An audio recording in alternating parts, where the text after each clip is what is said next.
I'm not even ashamed to talk about it. I didn't have the mental game down. I wasn't mentally strong enough to handle what professional wrestling was.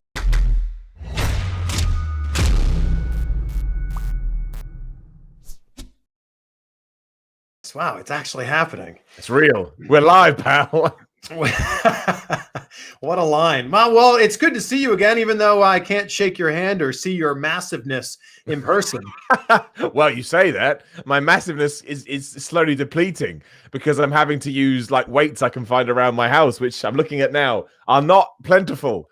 They are, but it's fine. I mean, it is what it is. But yeah, no, it's good to see you as well, man. I mean, when did we do the last interview? It was like a year ago. It was a year ago. Where the hell did that go? That's horrendously fast. Obviously, so much has changed for both of us in that time too. Yeah, we're not allowed to leave our house. That's changed for everybody. Change. Yeah, that's the biggest change. I mean, that's nuts. I know it's the most cliched thing in the world, but when you do start looking into passage of time, you're like, how? How has that happened? Where the hell is this stuff evaporating into? Yeah, no, it's wild. And like, I know that the gym is obviously a big part of your life, it's a big part of my life as well. What do you do to kind of fill that void right now? Well, like I say, I do have weights littered around my house, and I do have a bench that I stole from, because when this all started building up, and I was like, oh, this is going to get bad.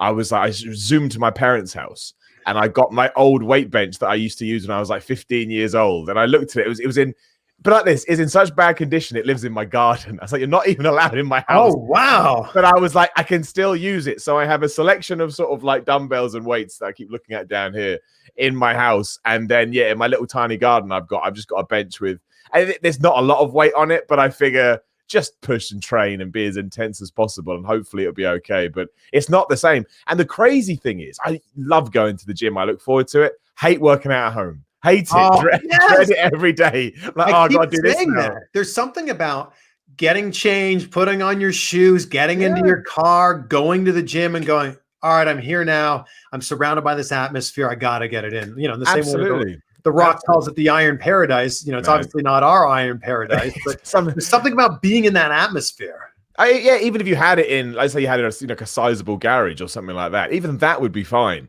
But when you are, you know, basically just bodging it together with whatever you can, it's just not the same. What are you doing, dude? How are you getting through? I've been doing a lot of body weight exercises, bands. I'm leaning out a lot, which is good. Yeah, but that's also a way of saying like I'm losing a lot of mass. Well, but the thing is, you're either going to get a bunch of dudes coming out of this who are massively fat or have lost all their muscle. It would only be one of these two things. So it's probably better to be in the latter camp, I guess. Yeah, there's really going to be no in between on this one. Unless you're rich and have, like an Iron Paradise like The Rock. I love The Rock. But when I see him sat there in his portable gym, I'm like, I could do this, Rock. If someone gives me a portable gym, I'd be fine. No, I love that he's gotten to a stage right now where he says, you want me to film in Hawaii? Great. I'm going to bring my gym with me that weighs 50,000 pounds. That's the dream. The Rock is living the dream. Like, I not only do you want to employ me, but I insist that you make sure that my, like you say, portable gym is on set when I arrive. I mean, I've had worse dreams. Not only is he living the dream, he created this. Like The Rock basically dreamt big enough and made this thing happen. Yeah, he did. Especially when I go back and watch old Raw and SmackDowns, it's almost like two different people. It's like The Rock circa Attitude Era vanished, and then Dwayne The Rock Johnson was born. Because, and I find it nuts to me now, like I was talking to somebody the other day, and they only know Dwayne Johnson, the actor. Yeah. And when I said, I'm a big wrestling fan, he used to be a wrestler, they laughed. I was like, no, they really did. And I've shown them. It blows my mind. He gave a really interesting answer to one of my journalist friends, Kevin McCarthy, who was asking him about the difference between when he did movies as The Rock, then Dwayne The Rock Johnson, and now Dwayne Johnson. And if you look back at it, there really is this interesting transition between those three, I'll put it in air quotes, characters. I think, there would be. Although I'd have to go back and watch it because I haven't seen it in a long time. I think my favorite Rock movie is Welcome to the Jungle, The Rundown, or whatever the hell they called it. Oh, Rundown, fantastic. Yeah, because it's just like a real dumb action film that at the time, I'm probably wrong, there were probably loads, but I felt like there wasn't that excuse me, there wasn't that movie at the time. So for Yeah. it to happen and it be The Rock, who kind of felt like a new Arnold Schwarzenegger, I was like, hot damn, yeah, I'll do this. But then he went from there and made some. He made Game Plan and Tooth Fairy and Race to Witch Mountain and Race to Witch Mountain 2. And well, I tell you, that's what I like about The Rock, though. He'll never say no, I guess, but in a good way, not in a bad way. Like, he'll put himself in uncomfortable situations. Because imagine that. Imagine, I can't remember if he was still, he probably wasn't an active wrestler, but I'm sure he had plans to go back to say, oh, yeah, I'm going to get in a tutu and jump around as the Tooth Fairy and then walk back into a wrestling locker room. I respect that. I have never seen that movie. I'm not going to lie, but I respect the fact that he's done You're not missing out on much. But the thing about The Rock that I find interesting, and by the way, this isn't going to be an hour-long discussion about how great The Rock is. It could be. But the thing that's interesting about The Rock is he has reached the pinnacle in almost everything in his career. And I'm interested if we're going to see an acting turn from The Rock where he makes a run at trying to win Oscars at some point. I thought that the other day because he's such a goal-driven dude. Surely if he made that choice, he'd at least go after it. Like, winning an Oscar, obviously, is actually incredible hard. Like, Tom Cruise never won an Oscar. I've seen performances by Tom Cruise. I'm like, I think he should have got an Oscar. But yeah, and then obviously when he wins the Oscar, he'll retire from acting and become president of the United States. That would be the journey. The Rock always says his biggest goal in making films is making the big. He always uses the term the global box office. Yeah. So I don't think that, obviously Oscar films don't make nearly as much money. They're usually not very commercially successful. So I think that he's more going, I'm going to keep making these movies that make $1 billion and makes everybody happy. Why not? I'm all right with that. I'm all right. I don't mind those movies at all. Give me those popcorn blockbusters all the time. I'll be all right. Well, that'll be you. I mean, you're one of those goal-driven people. You keep, setting these goals and absolutely running through them and crushing them. So, is acting something you could think about doing? Oh man, it's funny. It's funny you say that because that was my sort of 2020 thing. Was let's kind of try and dip our toe into acting, even if it's just like doing some courses, which will help with wrestling anyway, because everybody's been saying that. So yeah, I would absolutely. I think you have to. It's an opportunity. Everyone always says, "Oh, what would you do if these people came to you, or what would you do if those people came to you?" Like, I'd say yes, because unless you really had an idea of what direction you were heading in, or you knew that something was on the horizon, you can't say no to opportunities, not at all. Otherwise, you regret it. So yeah, I'd love to give it a go. If nothing else, to see if I'm any good at it. Maybe I'm great. Maybe I'm the world's worst actor. There's only one way to find out. I don't know. I look at some of these people who are in some of these films, and I'm like, if that person can do it, I think I could do it. Well, dude, you're in the right place, man. You're in the right place. You're heading out to the West soon. Right. Yes. So that was I was supposed to be in Hollywood. Actually, as we had this conversation right now, I was supposed to live there or move there a month ago, and that's actually a big thing I haven't talked about. Like I've actually been getting into acting a little bit more. I've been in some commercials here. Amazing, man. Lessons. I want to be able to do a whole bunch of everything. And as with the world that you and I are in on YouTube, a lot of people just think of like, oh, wrestling, Simon Miller, and don't realize all the other stuff that you have going on. Yeah, no, it's true. But I guess that's kind of good in a way, because it means at least they're super invested in one of the things that I'm doing, which is great. They could not know who I was at all, and that would be perfectly acceptable. But no, I'm very much like you. I think it's just really important to me to anything that takes my interest or anything I'm passionate about, to just hurl myself into it. And who the hell knows what's going to happen? If it's a success, awesome. If I fail, that's great too, because I can learn from that and grow. So yeah, much like yourself, I just want to test and push myself, because there will come a time when, unfortunately, we're not able to do that anymore, because unfortunately that's how life works. And by that stage, that's when I'll take stock and I'll look back and be able to go, well, at least you gave everything a damn good attempt, which is all, again, it's not really about where it goes, it's just about putting yourself in that, situation to begin with. No, I'm with you. I think that if you're going to get into something, why not give your whole to it? Why not give your all to it? I can't not. I'm all or nothing. I'm that proper guy. It's like either I'm embracing this with everything I've got, or I'm not even thinking about it right now. Well, and you've been putting out like all kinds of content. You've been all in on YouTube. Like every single day you put out a video. I know it's probably too much if we're completely No, it's honest. amazing. Well, YouTube likes to be fed. YouTube likes to be fed. So I thought, well, I'll just keep feeding it. And then, especially with the current lay of the land, I was like, well, I've got more time on my hands than I was expecting. But yeah, I just want to. Again, it was one of those things. Let's experiment and let's be willing to fall down somewhere as long as we learn from it. So we try this, it didn't work. Okay, that's great. Cross it off. We'll try this. Oh, there's a little something there. Let's follow that through. And then the cool thing that I have, which I feel completely blessed about, is you have this lovely foundation of wrestling that is always there for me, that keeps me ticking over. And I think, again, it gives you a little bit of solace, gives you a little bit of comfort, because okay, even if I do, there's quite a nice net to catch me. And I like that net to begin with. So it's all good. But I appreciate that not all your videos are wrestling. I mean, you're running the gamut of just things that are interesting to you, whether it's music or whether it's bodybuilding, whether it's wrestling, or, just some ridiculous stuff. That's it. And it's kind of, I feel like I do have these kind of different audiences. So you may have people that know me from the wrestling, or you may have people that know me from the lifting weights or whatever. But I kind of like to try and make sure there's some kind of segue between them all. And even if there's not, you don't have to click on every single video I do. It's a title-based business, essentially. So if you like the name of the video and you think, oh, I don't mind that bald guy, he's okay. Hopefully that gets you through the door. But yeah, to me, it was just, I just have this massive thing in my head about never wanting to leave any kind of a stone unturned, which is why I started doing fitness videos this year. I just went, well, I like fitness. I want to talk about it, and I'll talk about it. And I remember for the first few weeks, I was like, oh, who's this guy? No, rah, rah, rah. And I was like, I'm just doing it for me. Yeah. And if I find an audience with it, that's the extra bit. That's the pat on the back. I don't expect to get an audience because I know how competitive this market is. Do stuff for yourself and then just follow it through.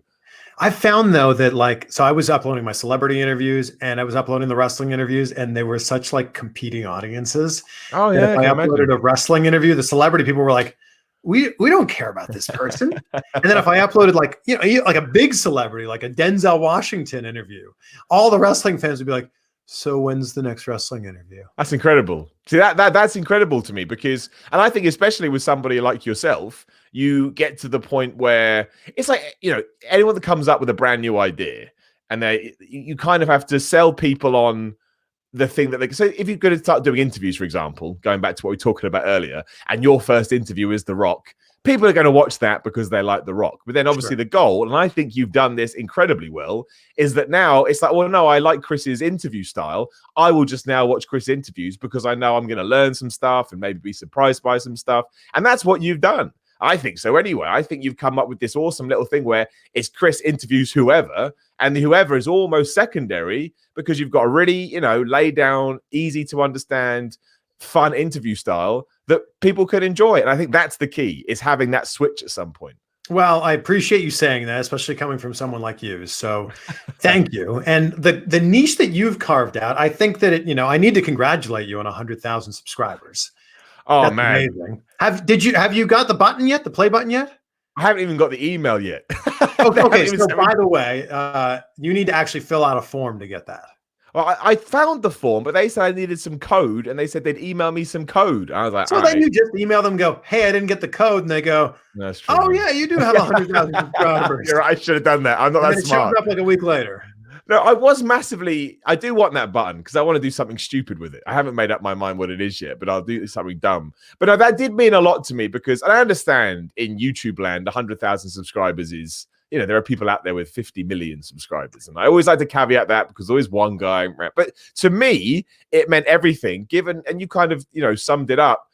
I did not play the YouTube game at all with my own channel because the whole point is you're meant to sort of double down on a niche. And offer that niche. I was like, no, I'm doubling down on my interests. Yeah. And I don't care what they are. So to actually get to the point where you can get over that threshold that so many people are aiming for, not necessarily going by the guidelines. And I probably got there a little slower than maybe if I had, but I didn't want to do that. Again, like you said, I wanted to do wrestling. I wanted to do music. I wanted to do video games. I wanted to do fitness. Sometimes I just wanted to be a massive dick. That's what I wanted to do.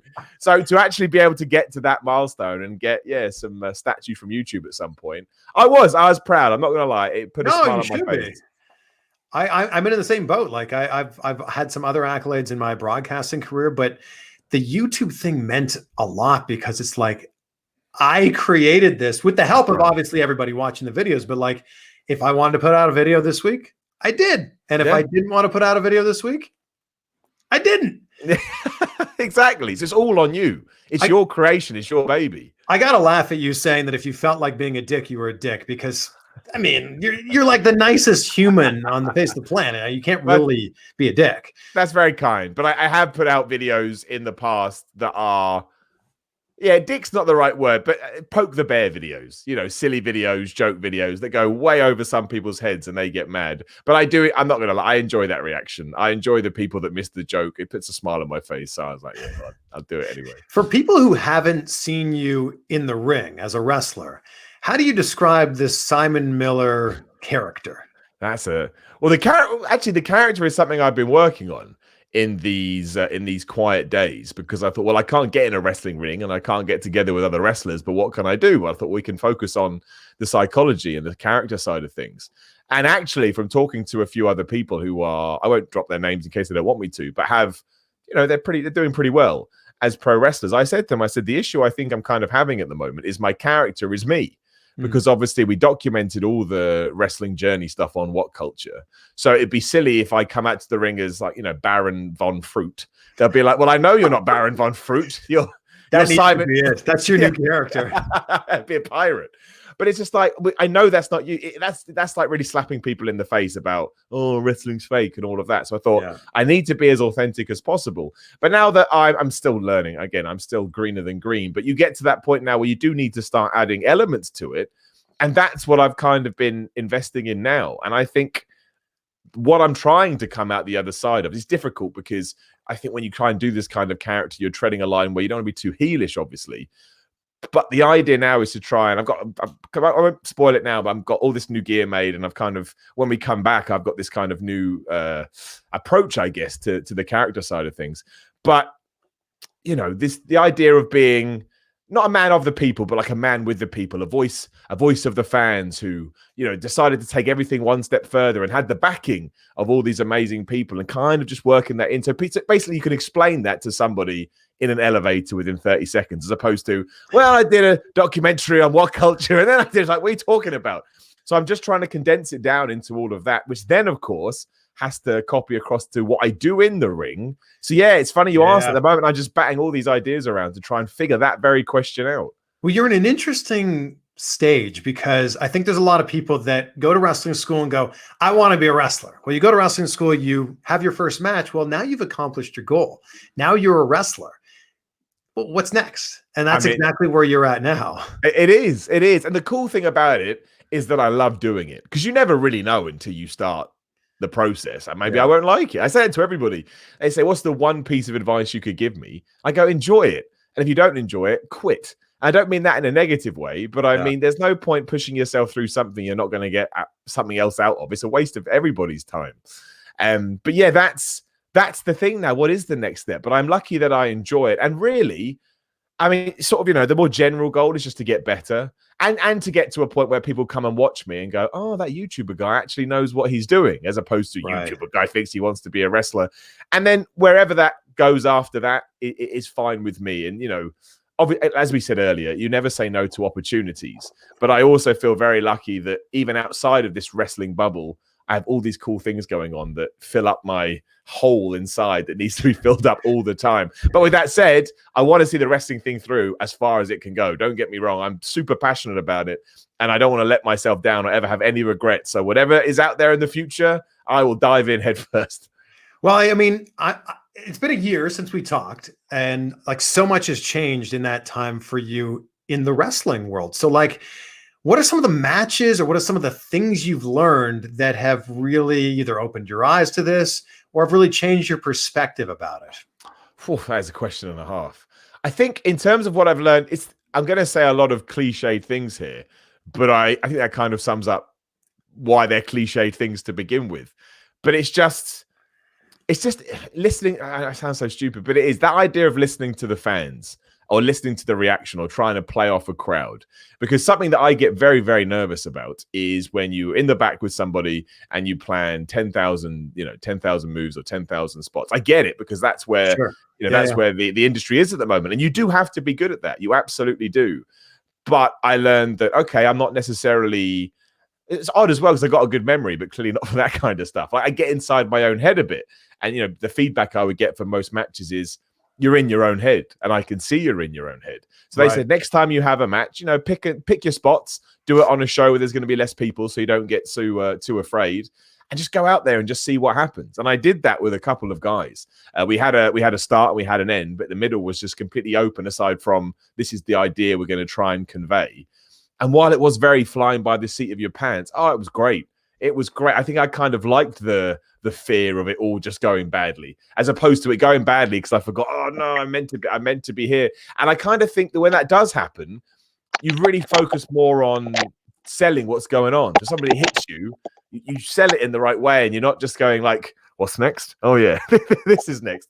So it really has been an evolution in that sense. And yeah, I mean, again, I've still got so far to go, but in terms of the last 12 months, I'll now look back at the stuff I did a year ago and be like, oh no, don't watch that. That's rubbish. But I think that's really good. I think that hopefully means I'm heading in the right direction. Do you now watch wrestling and go, oh, I can understand why they do that? And people might say that this thing is terrible, but I understand why that thing's happening. I think I have a better idea. But I think that's the same with everything. I think when you actually put yourself in the thing, for better or worse, be it because other people are telling you or you're experiencing it for yourself, you start to understand why some things go down the way that you do.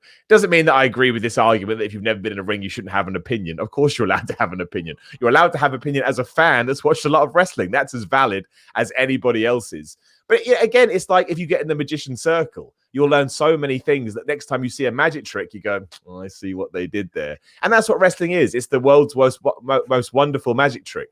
And the more you embed in it, the more out of it you're going to get. And now, do you have like an end goal? Like I know that you talked actually in a YouTube video this week about how you would love to wrestle in the US, which was supposed to happen last week with Sami Callihan. And obviously, nobody can leave their houses now. But what is the goal for you? I mean, that was one of them. In terms of sort of small, reachable goals, that was one. And I had 2 bookings in the US, which have both now been eradicated. I want to get that done. And if we're talking about, sort of, I don't want to call it a little goal because to me it's not a little goal, but that's not me saying I'm going to wrestle on the moon. You're like, all right, Simon, good luck with that one. But outside of that, again, it's what I say to everybody. If someone of note comes in and wants to talk to me about being a professional wrestler, who in their right mind would ever walk away from that chat? Like it would be, I don't even think my mind could comprehend it. And also, what a great pat on the back that would be too. I'm like, well, I must have done something right. So, but ultimately, I try not to think in those terms because A, you just never know. And B, there are so many amazing professional wrestlers out there now vying for very few spots. If you want to talk about the top companies, that I think you need to work on the things you can control first. And it's like I say to everyone, there are companies in England that I would love to work for, but I'm holding off even mentioning my name to them now. Not that they book me, but deliberately so, because I want to get to the point where if that opportunity does come up, I don't let myself down, right? I think self-awareness is massively important to me. And Progress, for example, right? Probably one of the biggest companies here in the UK. Yeah. Of course, I want to work for Progress one day, but I feel like if I did it now, I wouldn't be putting my best foot forward. So wait, take your time, go out there, bust your ass, get your reps in. And then when you know you can do that, you can't leave it too long, of course. But yeah, that's kind of how I see it at the moment. It's an interesting time, though, in independent wrestling because most of the big talent has been scooped up by, AEW, WWE, NXT, whatever, Impact Wrestling. Yeah. And there's almost like there's now a time for a new crop of independent wrestlers to go out and really make their name. And you can actually ride that wave right now. I'm going to try. I'm going to try, and hopefully I can bring something unique to the table. That's why I'm trying to work on these character things now. So I have more of a sellable character to people that may not necessarily be so familiar with what I've done before, and nor should they. So yeah, there's always a silver lining when those things are going on. For people that want to work, there'll be opportunities. So how did this thing with Sami Callihan all come together? Well, I tell you, because Sami Callihan is an asshole. No, I'm joking. Well, I mean, there's 2 ways to look at it. Yeah, I'm not gonna pull the wool over anybody's eyes too much because I think that's unfair. But in terms of the story, it was that he doesn't appreciate the fact that this YouTuber thinks he can just waltz into a wrestling ring and be a wrestler, so he's going to try and kill me. I mean, that was the story. And I was like, Sam, it's the greatest story I've ever heard in my life. But yeah, pulling back the curtain, which I shouldn't do, but everybody does it now. So what difference does it make? 2020. I get messages sometimes when people going, Miller, you broke kayfabe. I was like, I watched Stone Cold Steve Austin walk me steps to step his match with Bret Hart at WrestleMania 13. If he's allowed to do it, I'm allowed to do it. Right. But yeah, I interviewed Sami Callihan last year at WrestleMania after he'd done pancakes and pile drives. And we had a really, really good chat. Rich Swann was there as well. Super nice guy. And you know, they just said, he goes, Simon, why don't we do a John Cena Rock thing here? We'll start building it up now. And the big payoff will be the WrestleMania 36 weekend. Would you be interested? And I was like, are you kidding me? I'll kill a man to do that. So, yeah, so that's where it started. And then we left it for, we teased it on Twitter, but then we left it because you don't want to do too much too soon. And then, yeah, we started to do it sucked so bad, but we started to do all the glitches on the YouTube videos to tie into his new character. Mm-hmm. And then he was going to invade one of the videos through, technology. And then we were going to go back and forth. We had all this promo stuff planned. We did do one promo that went up, but then we started to see what was going to happen. So it's like, Vince McMahon, right? Don't tease something you can't pay off. So and then it was going to culminate in a proper death match, which I've also never done, and I was quite excited about giving a go at pancakes and pile drivers. But it was his idea, and I can't thank him enough for not even thinking that I should be in that position, but actually following through with it as well. And I totally understand that it's a great platform. WhatCulture to get that stuff out there, but it's irrelevant. He didn't need to do that. He had absolutely no need to put that out there, and he did. So, but all I say is it's not done.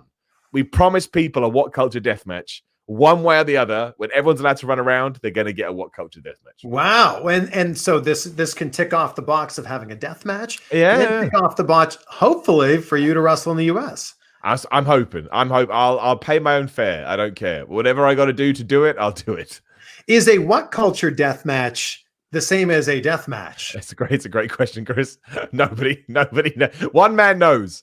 And his name is Sami Callihan, and we never got to the point when we'd spoken about specifics because there was no need at the time. We were working out everything else. Well, great. You and I can talk about specifics then. Well, I would imagine tables, ladders, chairs. I mean, it's Sami Callihan, so you'd have to throw. Oh my! You'd have to throw barbed wire in there, but that's just me speculating. Well, how do you feel about light tubes? I don't like light tubes. I'm not going to lie. I say this.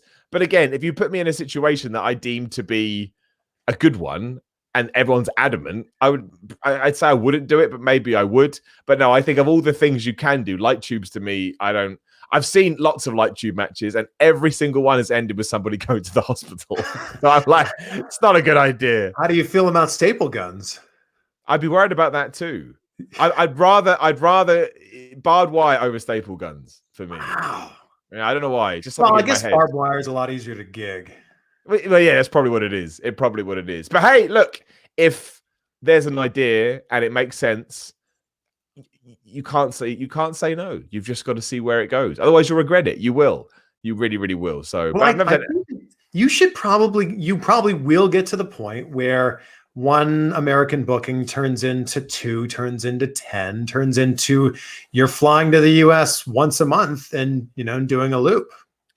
If that happens, I would consider that. We were talking about goals and realistic dreams outside of the super big ones. That would be massive to me. If I was able to do that, I would feel content and satisfied beyond words. And the experience I would get would be otherworldly. So I can only hope. But in the meantime, I'll put hope to one side. And again, I'll work my ass off and hopefully that leads that way. Yeah. Do you think you kind of maybe get put into the same category as like where David Arquette was? I think by some people I do. Yeah. But that's a cool challenge. That is as well. Yeah. Obviously, his star is so much bigger than mine that it's almost impossible to try and correlate between the two. Sure. A AAA Hollywood actor. It's like he's been in movies that have made billions of dollars. Yeah. Whereas I'm just this bald asshole on YouTube. But there are always going to be some people that see me that way because that's how they know me. But that's on me to let them know I am that. But I'm also a wrestler. And I'm not, because I think the thing is, I think a lot of people just think I woke up one day, but I'll be a wrestler, which isn't true. I trained for ages. I'm still training now. Again, we spoke earlier. I'm doing a psychology course this evening because I can't do anything physical. So I thought, okay, I'll work my wrestling brain. And that's what I've got to prove to them. But that's on me. That's not on them. They're allowed to judge me in whichever way that they see fit. And it's my responsibility to prove, no. I'm doing it this way. I'm taking it super seriously. And I'm going to play devil's advocate here. I think there are some people that go, well, if you really wanted to be a wrestler, why weren't you training when you were 20, 21, 25? It's a great question. And the answer is I did. That's the thing. This was my third attempt of trying to be a professional wrestler. My first one was I was in university, so I'd have been 18. And then I tried again when I went to my first WrestleMania because I was so inspired. So I would have been, sort of 23, 24. Which Mania was that? WrestleMania 24 when Ric Flair retired. Yeah. Wow. Man, I cried on the 10-9 countdown. I was like, oh, I'm so happy. And I did. I tried twice, but I'm not even ashamed to talk about it. I didn't have the mental game down. I wasn't mentally strong enough to handle what professional wrestling was. And there were some other circumstances too. But it's when, I get that I'm, older than your average bear, but my whole life changed when I went past 30 years old. It was like someone had given me a magic potion. I just woke up one day and I thought, not in a negative way, but just like, I don't care what anybody thinks anymore. Yeah. I really, really don't. Like, I respect people. And of course, deep down, we all want to be liked. But I mean, in terms of if this is how I want to live my life, and I know deep down in my gut that is true, I'm just going to live my life that way and make sure I prioritize my own happiness. And as soon as I did that, and then I got the itch again to be a professional wrestler, it was still hard. And again, I was still beaten down some days, and you had to sort of pick yourself back up and go. But I never had the feeling of, Simon, I don't think you can do this. And that's what changed. It was a life thing for me. Sucks in one way, because if I could have done this 12 years earlier, I certainly would have done. But on the other hand, this is my journey, and it's better this way. It just is. For everything that I've been through, it's definitely better this way. There's a huge takeaway from what you're saying here, and it's that you found your truth. You found your own truth within yourself. And I think that too often people will believe the story that they tell themselves. That I'm not athletic. I'm too old. I'm too young. I'm too tall. I'm too short, whatever it happens to be. And they start to believe the thing that they're telling themselves. Whereas you just basically went, I'm going to change the story for myself. And as soon as I start believing that, that's all that matters. It hit the nail on the head, because I used to think that way. And even when you got to sort of my late 20s, I was like, oh, it's too late now. Nobody starts at this age. And then fast forward 2 years, I'm like, okay, nobody starts at this age. I'll be the guy that starts at this age. You just flip it around in your head. And the saying that I always have gone back to is the best thing to do anything is 10 years ago or today. Yeah. And you can't go back to 10 years ago, so I'll just do it today. And that 100% what you just said. I was like, I'll write my own story, and it may not work. And I may one day look back and go, oh, I should have started earlier. But I know the reasons why I didn't. So I won't regret that, because they were valid reasons. Yeah. So, and I love that quote, because, the best time to plant a tree was 10 years ago. And the second best time is tomorrow. Yeah. So just do it tomorrow. Because that's what today, I think, is how the quote actually goes. So how often are you taking bookings now? Oh, wow. Before the world ground to a halt, I was working a minimum of twice a week, if not 3 times a week over the weekend. Yeah. I had an amazing time over New Year, where I went to my girlfriend's brother's house for sort of Christmas for a few days. And then I went on this 4-day wrestling tour, and I worked all sort of the shows over the New Year period. And I was like, this is awesome. This is absolutely awesome. And then, that they all went away. But it was a minimum of 2 a week, a minimum. And I was getting 3. Yeah, people have been very nice to me. And it's incredible, because the more you have, the more you want. You think it wouldn't really work that way, but you start to realize, oh, wow, I'm getting my reps in now. And say I had a match Friday, Saturday, Sunday, any issue I make on Friday can be rectified on Saturday. And then that mistake is out of your game. It's out of your arsenal. To an extent, you still need to work on it. And that's when you realize, oh, I can actually get better with this. It's like, playing the guitar, or if you're going for a run and you're trying to beat your best times. You're like, wow, if I keep doing this, I may not ever be as good as Bret Hart or Shawn Michaels, but I can be as good as I can be. Yeah. And that is enough. That is, everyone's going to have a limit. You just got to find what it is. Would you say that Sami Callihan would be the biggest opponent that you would have had? I mean, former world champion. Oh, man, it's huge. And no question, which is why it was so devastating that this thing had to go down when it did. But I like to think when it does happen again, it will be even better than it should have been now, because you may as well think that way. Otherwise, we'll all start crying. But yeah, he was. I mean, I've been managed to fight sort of some real names in wrestling. Probably David Starr being the other massive one that people would recognize. But Sami Callihan was on another level, of course. I mean, where hasn't he been? He's he's been in most companies you can think of, and that's because he's really successful. So the fact I was even going to get to have a match with him was still blowing my mind. But well, you're still going to get to have a match with him. Damn right. At some point, when I don't know, I don't even know when I'm allowed to go to the supermarket. So let alone wrestling matches. That would, that had the potential to be a really big breakout moment for you, because the fans that are at WrestleMania week are obviously the fans of the fans. They're hardcore fans. They're very invested in it, and you could have had a moment where people went, "Oh man, Simon Miller's not just that YouTube guy; he can actually wrestle." That was my goal. That was my goal. That was my aim, and also to create moments that could be gift for ages. But it really, really was. It was like I want to make an impact. I just want to do myself. Not even if they didn't react that way, but I wanted to do justice to myself as much as I could. And then, we were going to put sort of clips up and stuff on YouTube, which hopefully would have started a little bit of a chain reaction where people, like you just said, going, "Oh wow, he does know what he's doing." So we'll have to hold off till later, but that's still the plan. Goals don't change; just move the posts. My plan is still to move to Los Angeles. It's happening. Exactly. Exactly. There's some big independent wrestling companies there. If you find your way to Los Angeles, you are welcome to sleep on my very comfortable pull-out couch, and then you can take all the bookings there. Dude, that is not only an incredibly nice offer, but it is one that I will definitely take you up on if I'm able to get out. Well, I say it to everybody, not if I'm able to get out there. My only requests when it comes to bookings are, do you want me? And am I free? That's it. If those two things are okay, I will come and wrestle at your show. I really, really will. I can't see how like a bar wrestling or, like that's bar wrestling's huge in Los Angeles. So is PWG. If you could get on one of those, it might have the same effect as this pancakes and pile drivers. I think so. And I think I know that because even when you mention those names, I get a bit scared in a good way because, that's big time, right? It is big time. It is to me. It's a huge step up. So that's what I want to do, which is why why this situation is so mad, which is why I want to get as good as I can now so that hopefully when people like that do reach out, I'm ready to go. That's what I want. I want to be ready to go. Yeah, I feel like the floodgates are going to open up, and I just hope the infrastructure is there to make this work. I know that it's a tough time for a lot of people. A lot of people are getting laid off, or a lot of people are losing their jobs. I hope that when we are ready to open the doors up and have wrestling shows, from indie shows all the way up to WrestleMania size shows, I hope that the fans are able to go and able to support this. I mean, I do. It's like, I'm sure there are sports over there as well. There's even sports over here, sort of major sports that are in trouble. Yeah, for sure. Because they can't make any revenue at the moment. And when it comes to independent wrestling, we know what a lottery that is anyway. So I really, my sort of big hope with all of this is that we come out the other side. And once the financial situation is sorted, we're just so desperate for public gatherings and to enjoy ourselves that hopefully independent wrestling gets a massive rush as well. I don't want any company to die ever. I don't see the need in it. I think it's much better that everybody thrives. I hope it happens. I really do.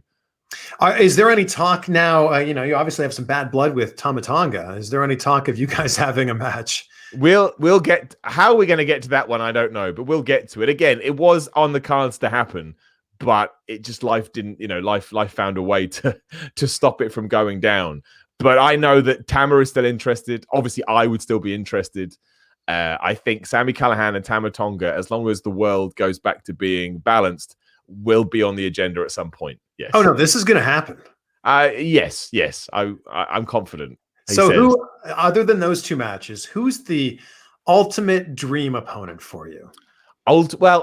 The ultimate. Let's split this up into two. Let's do the dead or alive, could be anybody, and then let's do like the person currently working the indies that we could actually book this with.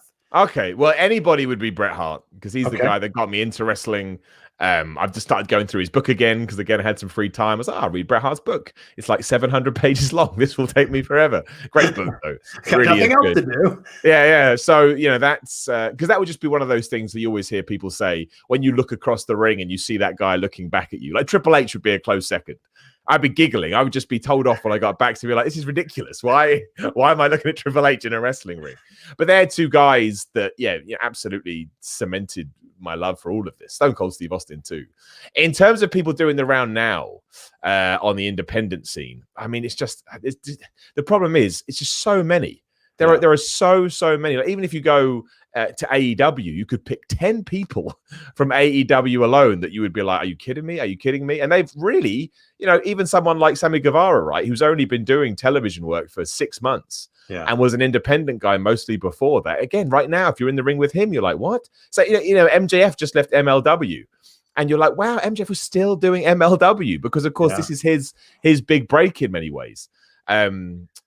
But it has helped the independent scene because obviously now there's I don't want to say there's a huge void, but obviously people move in there, so people have to squeeze up. Somebody like Marty Scurll would be a big deal for me simply because, I mean, look what he did, look where he came from. It's a very similar journey to me, but he's gone, above all that. Same with Nick Aldis, same kind of thing. A guy who has seemingly overcome a lot of obstacles in his way to get to that point. So yeah, if you could be in the ring with anybody like that, I think.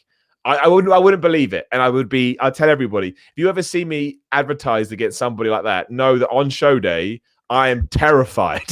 I'll be so nervous, but in a good way. I'd love to see Simon Miller versus Orange Cassidy. Oh man, are you kidding me? I think we could work wonders with that. Given that in many ways we are just both gimmicks in a positive way.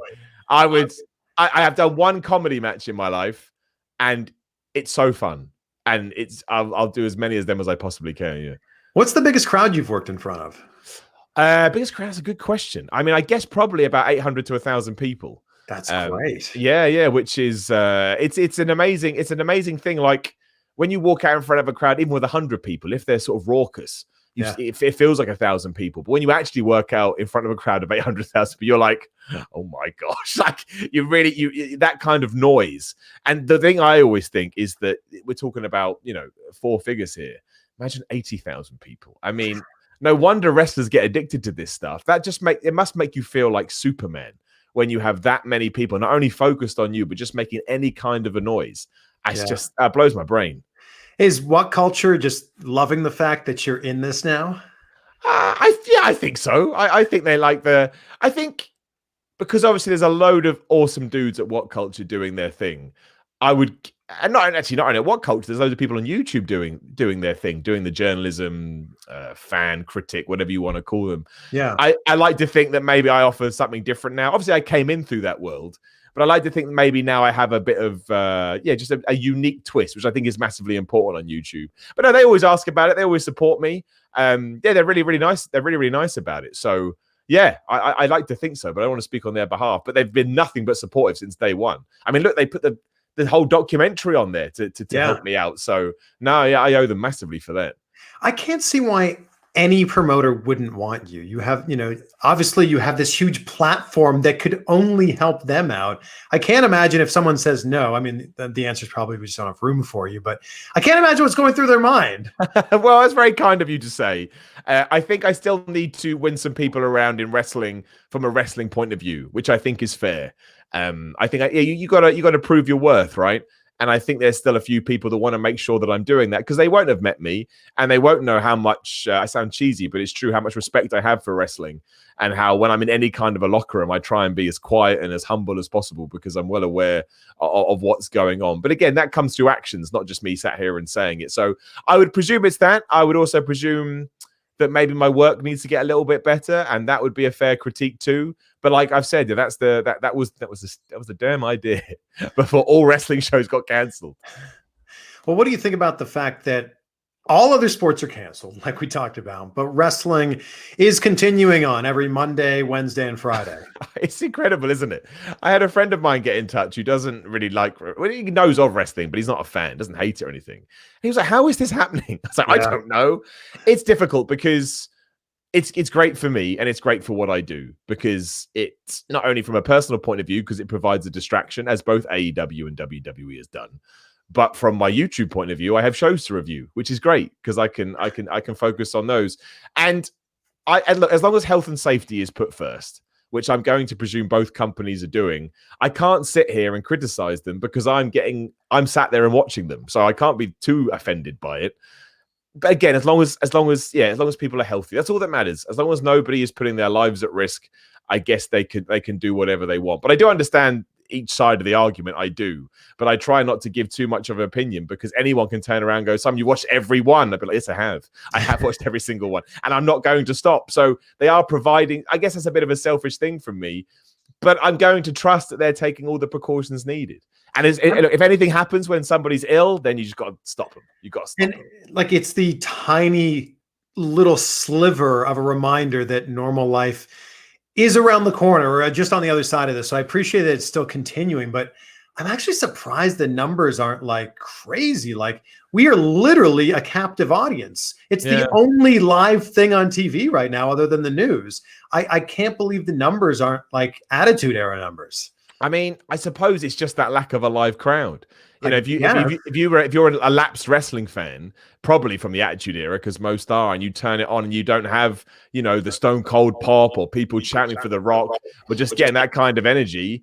Maybe that's when you realize I do like wrestling, but it's actually the pomp and circumstance I like the most, which I do think is true for a lot of people. But we'll see how WrestleMania does, I suppose, if we ever get numbers for that. But no, I'm like you. I thought it would be maybe serve as a little bit of a renaissance for professional wrestling. But what seems to have happened, I almost think maybe it's too much of a reminder what's going on, because you turn on and you're like, something's off with it. Oh yeah, it's that. So, but you never know. It's still early days, really. We've only been doing it for a month or so. Maybe people get used to it. Maybe it does double down and start heading in the other direction. It's really tough to know, which is why I've been taking a real sort of light touch with all of these shows. You should criticize them because it's fun to criticize and it's fun to go, oh, it was rubbish. That's what we do as fans.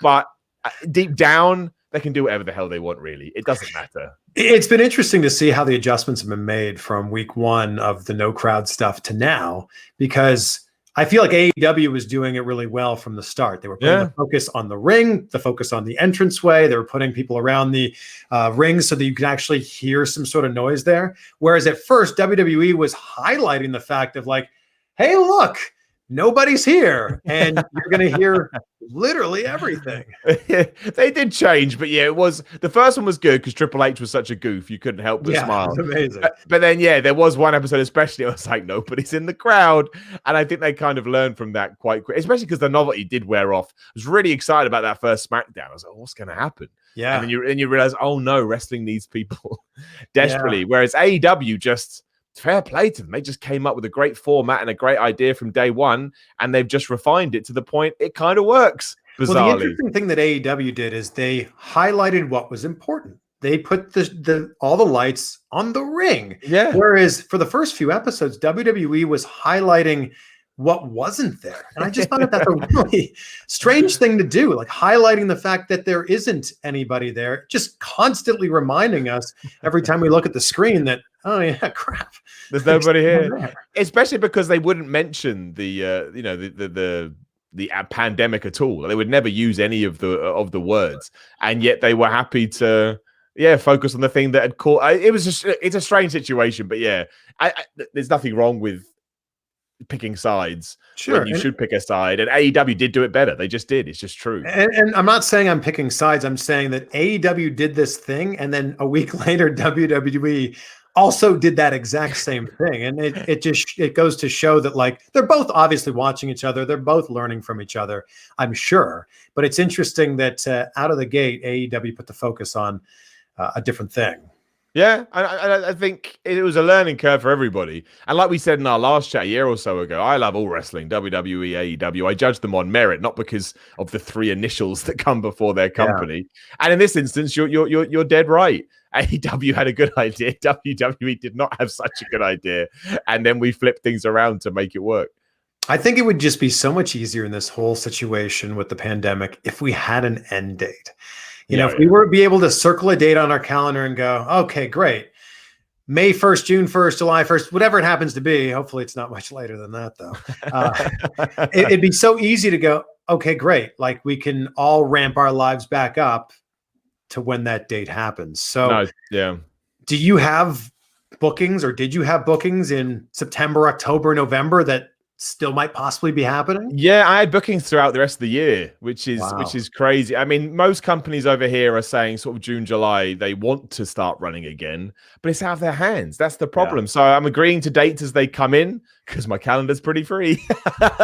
So I'm agreeing to dates. Yeah, I'm agreeing to dates as they come in, but I do have, a small piece of me that's like, I don't think it's. Well, I'm just being negative, but not negative, apprehensive. I just don't know if it's going to happen. But summer seems to be when people do want to spark back up, and if that does happen, then hopefully, yeah, my sort of latter part of the year can go back to how it was. But yeah, you're so right. We just, if anything, yeah, 10th of August, sweet. I'll focus on that day. I'll cross the days off the calendar, all that kind of stuff. Right, and that's I look forward to when that happens, and I'm hopeful that it's sooner rather than later. Until then, I'm happy that everyone's staying healthy and safe. Yeah, me too. They're getting the situation rectified. Yeah, that is really the most important thing. Like, even when I was beating myself up about the pancakes and pile drivers thing, you're like, people have lost lives in this. That's far more severe. That's far worse than, unfortunately, not being able to do a wrestling show. And I get the opportunity to hopefully do another one. It's a sobering thought. Well, if we look ahead 12 months, hopefully things are back to normal then. Yeah. Will you be at WrestleMania 37? I have to now, right? I got to right the wrong.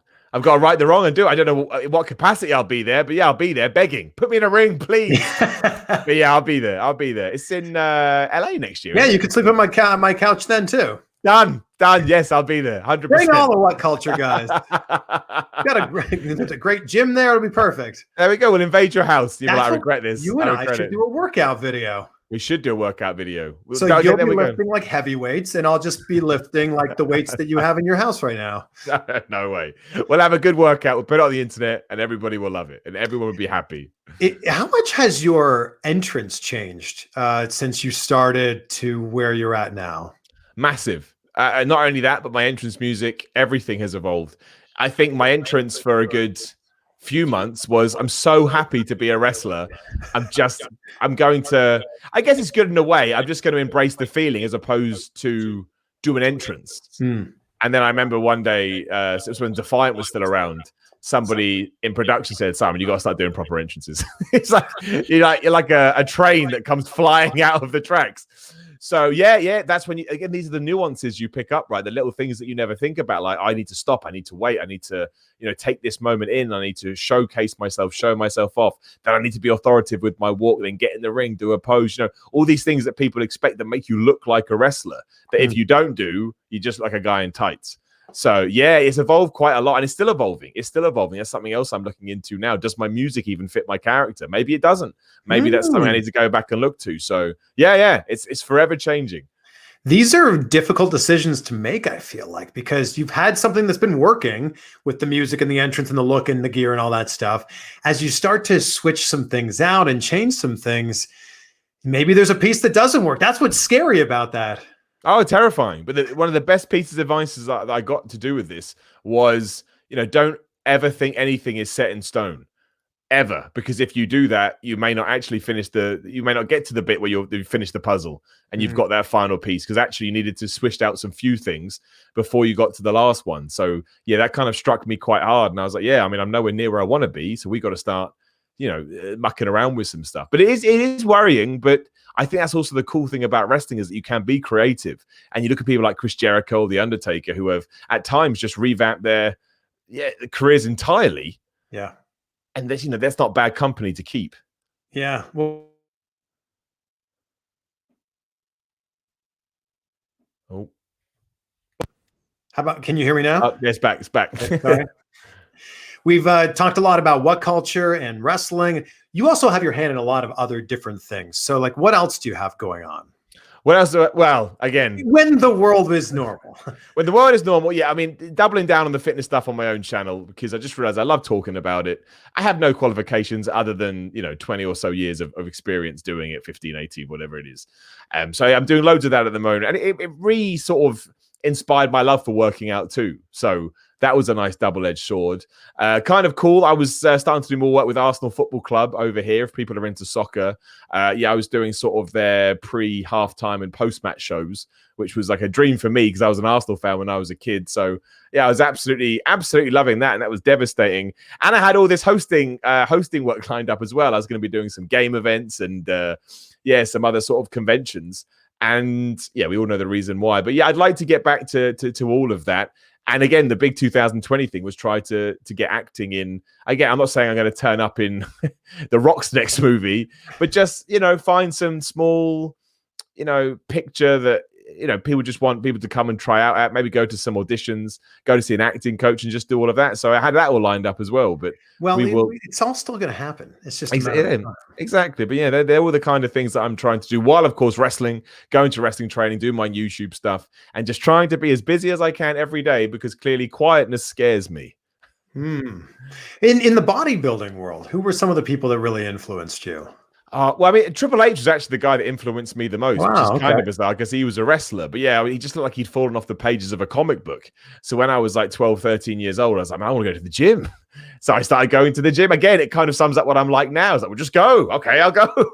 So I went. And then for a while, I was obsessed with sort of the gargantuan dudes. Like Ronnie Coleman and Jay Cutler and Dexter Jackson. That era of bodybuilding was insane. I was mad. You had all these just mass monsters who eat. I mean, Ronnie Coleman was the best, but people could still, you wouldn't look at somebody, you wouldn't look at Dexter Jackson and go, he's still unbelievable. Flex Wheeler. Yeah, exactly. Yeah, rubbish.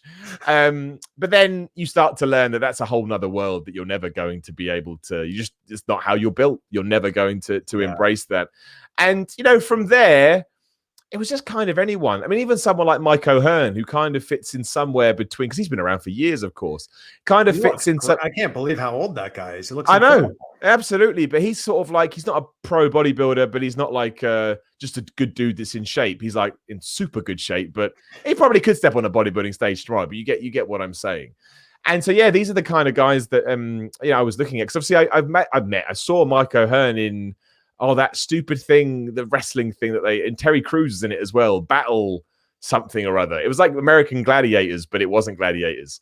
It was a lot worse than Gladiators. He actually was an American Gladiator. Oh, was he American Gladiator? Yeah, he was at one point. He was Titan. Oh, there we go. Where he was also doing something called Battle something or other, and it was had a time with WCW, but that's when I kind of got to know all those guys. But they're all the people that massively inspired me, and they still do today. I wear Jay Cutler tops all the time because he was my favorite. Have you seen the Ronnie Coleman documentary? Yes, and it's both depressing and incredibly inspiring for a guy to be in that kind of condition, but still say he'd do it all again. Yeah. It's kind of amazing. It really, really is. Seems like he's so like. What a kind man. Yeah, I know. And still getting those reps in. No matter what. That's amazing. I'm also fascinated by the Ronnie Coleman type of story where you see these guys that were at the top of their game in their late 30s when they were a bodybuilder competing for Olympia or Mr. Olympia or whatever. And now they just look like a dude who works out. And I find it fascinating that is not sustainable. No. I mean, that's being able to dedicate your time 100% to it. And thankfully sums up, proves the stupid myth wrong that the muscle turns to fat when you stop lifting weights. No, it doesn't. It's not true. But no, yeah, it's they're genetically gifted to say the least, but to get to the sheer sizes they were able to, yes, 100%, 24 hours a day, 7-day a week thing. And that's why I respect them so much. It's the dedication to the craft that I love. Yeah. Anyone that can do that kind of thing, oh man, I can't get enough. Yeah, me too. That and most of it's the food. It's not easy to eat that much and also that clean. Well, yeah, that's it, right? And also, even if you are eating clean, not put on too much fat. Finding that balance is so hard. I mean, the normal genetically people like us, we have to kind of find ways and means. Obviously, they do too, but they're on a different planet, to say the least. Yeah, it's always so great catching up with you. Oh, that's very nice, Chris. And you, when you reached out last week, I was like, I do want to do that. I had a good time last time. I felt happy when we were done.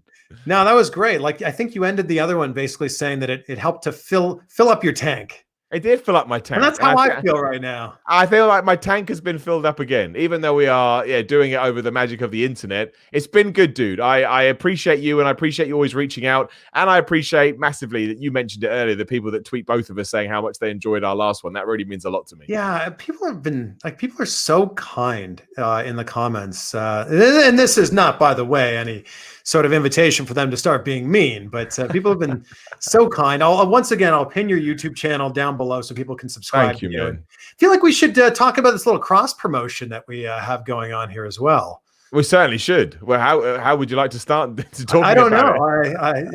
You take it away. Well, yeah. So you may have seen that there's a little YouTube channel called Kayfabe News where I put on a wig. Oh, that's you? Yeah. Sorry, that's not me. It's not me. It's a good friend of mine called Flippin' Marks who does satirical news stories. You know the website, right? The website Kayfabe News. I don't know whether the guy likes his name being out there, so I won't say it out of respect. I'd rather he said, "Oh, you could say my name," and I say it next time. And yeah, he wanted to start a YouTube channel. We all me, him, and Phil, who works at WhatCulture. We all got talking, and yeah, this amazing little thing was born. It's now about to take a brand new step. Literally, the first video for that, as we're recording this, goes live in 15 minutes. So I'm very intrigued. And Chris and I have come up with a way to get that going further. So if you want to know what that is, yeah, Kayfabe News, type it into YouTube, give it a subscribe. Probably be up quite soon after we film it. Doesn't take a lot of editing. And then you can embrace the sillier side of wrestling, which I think we can all use, not just in these times, but all times. Sometimes it's too easy to take it too seriously, and it's okay to smile about professional wrestling. Well, we'll link up to that one as well. And man, a big thank you to Philip for inviting me onto the show. Oh yeah, no, it was his idea. I was like, flipping. Yeah, sorry. Yeah. Absolutely, man. I can't wait to have you on there. Thanks again, man. It's always so good to talk to you, and I can't wait to see you back in the ring when things get back to normal. Thank you, dude. And thank you for always being such a nice guy as well. Like, you're always saying nice things on my Instagram or things like that. Like the inspiring comments. Well, they inspire. They do. That's what they do. So I appreciate you a lot. Well, likewise. That's very kind of you, man. And thank you to everybody out there. You're all very nice people. And yeah, I didn't know what this was going to do first time we did it. But yeah, it was just positivity all around. And that's why. Yeah, it's great. Yeah. So yeah, to everyone that's listening to this, thank you for spending the last hour with Simon and I. Really didn't have a plan. Really didn't have any questions written out. Just wanted to hang out with my buddy Simon for an hour. That's very kind, man. Oh, I had a good time. I appreciate it. Thank you very much, man. I'll do it again. 1 year, April 2000. No, we're doing this in person as soon as we can. Done. Hit the table. Done. 100%. I'm in.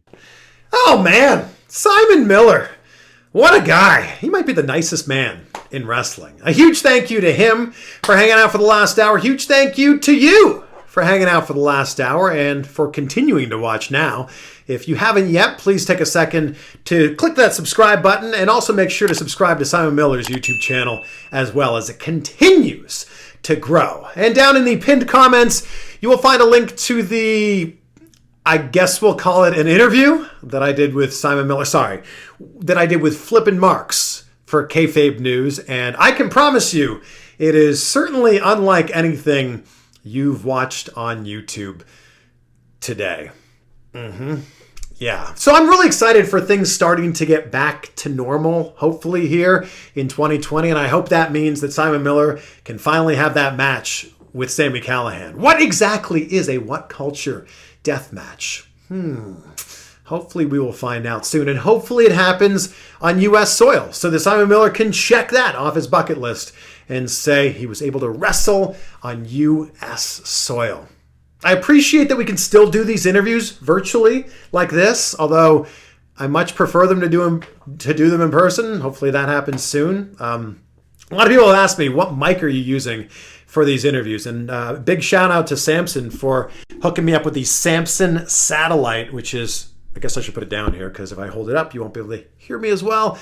That's how microphones work. But the Samson Satellite's been so helpful to make these interviews sound great. The USB plugs right into the side. USB cord plugs right in the side of your computer. Or like this one is plugged into my iPhone just using a lightning port. It's just that simple. It's only $99 as well. So amazing quality audio for $99. You can't beat it. It's a crazy time in the world right now, my friend. But I'm so glad that we are in this thing together.